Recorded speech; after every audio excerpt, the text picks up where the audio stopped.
Welcome to Dadograms Weekend Reminder.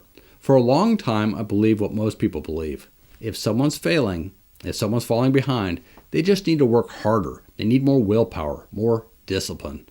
But the Navy taught me something very different.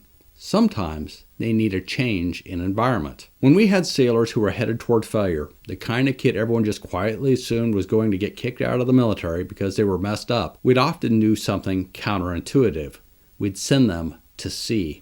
We'd put them on a small ship with a tiny detachment, usually 18 to 24 of us, and send them on a 6-month deployment, even if they didn't have the qualifications for the job. When they were on that ship, they were there with a highly functioning team, shoulder to shoulder with each of them, in tight spaces where they had absolutely no place they could hide.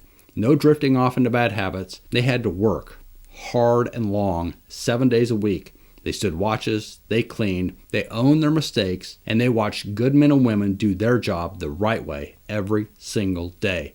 I watched that process change lives. I saw some of the worst performers in a squadron come back completely different people, not just improved, but transformed. In one case, a sailor who was on the verge of being separated from the Navy came back a year later and won Sailor of the Year for the squadron, and then won Sailor of the Year for the entire wing. Same kid, same brain, same potential, but a different environment. Exposure to a whole new world made a huge change in him. That's when it finally clicked for me. Willpower isn't the main driver of change. Environment is. Put people in a disciplined, healthy environment and they rise. Leave them in a chaotic one, and even good people slowly sink. So if something in your life feels harder than it should be, don't just ask, what's wrong with me? Ask, what am I standing in?